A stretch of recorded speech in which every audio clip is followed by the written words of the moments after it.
قوم عاد یہ دو قوموں کا نام تھا، عاد اولی اور عاد ثانیہ، اور ان دونوں قوموں کے درمیان 100 سال کا فاصلہ تھا۔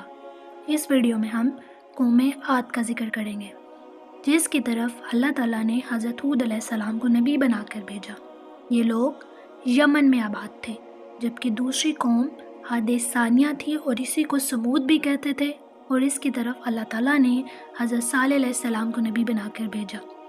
اور جب قوم عاد کی ہدایت کے لیے اللہ تعالیٰ نے حضرت ہود علیہ السلام کو بھیجا تو حضرت ہود علیہ السلام نے اپنی قوم سے کہا، اے میری قوم، تم صرف اللہ کی عبادت کرو، اس کے سوا تمہارا کوئی معبود نہیں ہے۔ اور اس پر قوم کے کافر سردار بولے کہ ہم تو تمہیں بیوقوف سمجھتے ہیں اور جھوٹا گمان کرتے ہیں، اور تمہیں رسالت کے دعوے میں سچا ہی نہیں جانتے۔ ان نہایت ہی بد اخلاق جملوں پر حضرت ہود علیہ السلام نے نہایت ہی اعلیٰ ظرفی سے جواب دیا کہ اے میری قوم، میرے ساتھ بے وقوفی کا کوئی تعلق نہیں ہے۔ میں اپنے رب العالمین کی طرف سے وہی کہتا ہوں جو مجھے وحی کی جاتی ہے۔ اور اس قوم پر عذاب کا مختصر واقعہ کچھ یوں ہے کہ قوم عاد احقاف میں رہتی تھی۔ احقاف عمان اور حضر موت کے درمیان علاقہ یمن میں ایک ریگستان ہے۔ قوم عاد کے لوگ زمین پر فساد برپا کرتے تھے، اور یہ لوگ بت پرست تھے، اور ان کے بتوں کے نام کچھ یوں تھے کہ ایک کا نام صدائی، ایک کا سمود اور ایک کا حبائی تھا۔ اللہ تعالیٰ نے جب ان کی طرف حضرت ہود علیہ السلام کو بھیجا تو انہوں نے انہیں توحید کا حکم دیا، لیکن یہ لوگ نہ مانے۔ انہوں نے حضرت ہود علیہ السلام کی تکذیب کی اور کہنے لگے، ہم سے زیادہ زوراور کون ہے؟ ان میں سے صرف چند آدمی حضرت ہود علیہ السلام پر ایمان لائے جو بہت تھوڑے تھے اور مجبوراً اپنا ایمان چھپائے رکھتے تھے۔ ان مومنین میں ایک شخص کا نام مرثد بن سعد تھا، اور وہ اپنا ایمان مخفی رکھتا تھا۔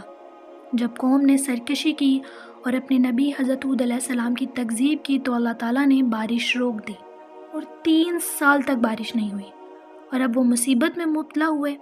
اور اس زمانے میں دستور تھا کہ جب کوئی بلا یا مصیبت نازل ہوتی تو لوگ بیت الحرام میں حاضر ہو کر اللہ تعالیٰ سے اس مصیبت کو دور کرنے کی دعا کرتے۔ اسی لیے ان لوگوں نے ایک وفد بیت اللہ روانہ کیا۔ اس وفد میں 3 آدمی تھے، جن میں مرثد بن سعد بھی تھا۔ یہ وہی صاحب تھے جو حضرت ہود علیہ السلام پر ایمان لائے تھے اور اپنا ایمان مخفی رکھتے تھے۔ تو اس زمانے میں مکہ مکرمہ میں ان لوگوں کا ایک سردار تھا، معاویہ بن بکر۔ اس شخص کا ننیال قوم عاد میں تھا، اور اسی علاقے سے یہ وفد مکہ مکرمہ کے حوالی میں معاویہ بن بکر کے ہاں مقیم تھا۔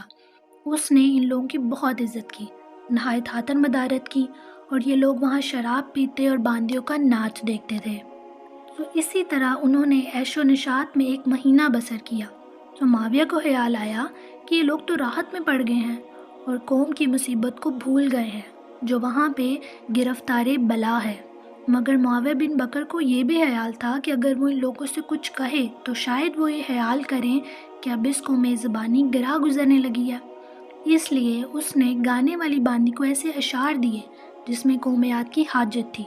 تو جب باندی نے وہ نظم گائی تو ان لوگوں کو یاد آیا کہ ہم اس قوم کی مصیبت کی فریاد کرنے کے لیے مکہ بھیجے گئے ہیں۔ اب انہیں خیال آیا کہ حرم شریف میں داخل ہو کر قوم کے لیے پانی برسنے کی دعا کریں۔ اس وقت مرثد بن سعد نے کہا کہ اللہ کی قسم، تمہاری دعا سے پانی نہ برسے گا، البتہ تم اپنے نبی کی اطاعت کرو اور اللہ سے توبہ کرو تو بارش ہوگی۔ اس وقت مرثد بن سعد نے اپنے اسلام کا اظہار کیا تو ان لوگوں نے مرثد کو چھوڑ دیا اور خود مکہ جا کر دعا کی۔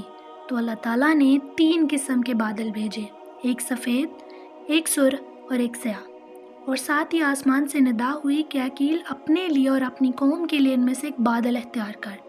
اس نے اس خیال سے سیاہ بادل کو اختیار کیا کہ اس سے بہت پانی برسے گا۔ چنانچہ وہ بادل قوم عاد کی طرف چلا اور وہ لوگ اس کو دیکھ کر بہت خوش ہوئے، مگر اس سے ایک ہوا چلی جو اس شدت کی تھی کہ اونٹوں اور آدمیوں کو اڑا اڑا کر کہیں سے کہیں لے جاتی تھی۔ یہ دیکھ کر لوگ گھروں میں داخل ہو گئے اور اپنے دروازے بند کر لیے، مگر ہوا کی تیزی سے نہ بچ سکے اور دروازے بھی اکھڑ گئے اور ان لوگوں کو بھی ہلاک کر دیا۔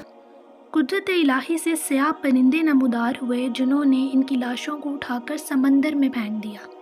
اور جب کہ حضرت ہود علیہ السلام مومنین کو لے کر قوم سے جدا ہو گئے تھے، اس لیے وہ سلامت رہے اور قوم کے ہلاک ہونے کے بعد ایمانداروں کو ساتھ لے کر مکہ مکرمہ تشریف لائے اور آخری عمر تک وہیں رہے اور اللہ کی عبادت کرتے رہے۔